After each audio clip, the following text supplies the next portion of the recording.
তো বন্ধুরা, আজকে আমরা এসেছি পূর্ব মেদিনীপুর জেলার ভগবানপুট্টু ব্লকের অন্তর্গত গোবিন্দপুর নামক গ্রামে অবস্থিত ভগবান শ্রী গোবিন্দ রায় স্থানের মন্দিরে। এই জায়গাটিকে গোবিন্দপুর বলার কারণ হলো ভগবান শ্রী গোবিন্দ আজ থেকে প্রায় বহু বছর আগে শালিগ্রাম শিলারূপে এই মন্দিরটি যেখানে অবস্থিত এইখানে এসে বাচ্চাদের সঙ্গে রোজ খেলাধুলা করতেন, তাই এই জায়গার নাম হয়েছে গোবিন্দপুর আর মন্দিরের নাম হয়েছে শ্রী গোবিন্দ রায় স্থান। তো গাইস, এখন আছি মন্দিরের মেন গেটের সামনে। তো চলো মন্দিরের ভেতরে প্রবেশ করে এই মন্দিরের পুরো কাহিনীটি তোমাদের কাছে শেয়ার করব। আজ থেকে প্রায় বহু বছর আগের ঘটনা, যেটা আমি এই মন্দিরের পুরোহিত মশাইয়ের কাছে শুনেছি। এই যে মন্দিরের ভেতরে যে জায়গাটি বা তার আশেপাশে জায়গাগুলি সব গাছপালা জঙ্গলে ভর্তি ছিল একটা সময়। এই এলাকার ছেলেপুলেরা গরু নিয়ে এসে এখানে বেঁধে তারা খেলাধুলো করতো এই জায়গাতে।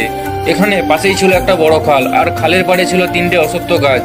একদিন তারা খেলাধুলা করার সময় দেখতে পেল একটি পাথর ওই অশ্বত্থ গাছের গোড়ায় পড়ে রয়েছে। তারা বেশি কিছু না ভেবে ওই পাথরটি নিয়ে রোজ খেলাধুলা করত আর খেলাধুলা করার পর পাথরটি জলে ছুঁড়ে ফেলে দিত পুনরায়। পরের দিন এসে দেখতো পাথরটি ওই অশ্বত্থ গাছের গোড়ায় পড়ে রয়েছে একই জায়গাতে। রোজ এই একই ঘটনাই ঘটতে লাগলো। তারপর তারা একদিন এই ঘটনাটি তাদের বাড়ির লোকেদের জানালো। তারপর ওই এলাকার লোকজনেরা এসে দেখলো এটা কোনো সাধারণ পাথর না, এটা হলো স্বয়ং শ্রী গোবিন্দ ভগবানের আদি শালিগ্রাম শিলা। তারপর এলাকার লোকেরা ওই শিলাকে ওই 3টে অশ্বত্থ গাছের গোড়ায় প্রতিষ্ঠা করে পূজা অর্চনা শুরু করলো। সেই দিন থেকে আজ অবধি বা শ্রী গোবিন্দের যতদিন ইচ্ছা হবে ততদিন এইখানে পূজা অর্চনা হয়ে যাবে। এই যে পুকুরটা দেখতে পাচ্ছ, এটা ওই খালের সঙ্গে যুক্ত ছিল। এই পুকুরের জলেই বাচ্চারা ভগবানের শিলা মূর্তিটি খেলা শেষে সন্ধ্যা হলেই ছুঁড়ে দিত, আবার সকাল হলে ভগবান উঠে আসতো। আর এই হলো সেই 3টে অশ্বত্থ গাছ। এর গোড়াতেই ভগবান শালিগ্রাম শিলারূপে রোজ এসে বাচ্চাদের সঙ্গে খেলাধুলা করত। এখনো ভগবান এই গাছের গোড়াতেই রোজ এসে পূজিত হন। এই হলো ভগবানের সেই আদি শালিগ্রাম শিলা। এই মন্দিরের একটি প্রধান রহস্য হলো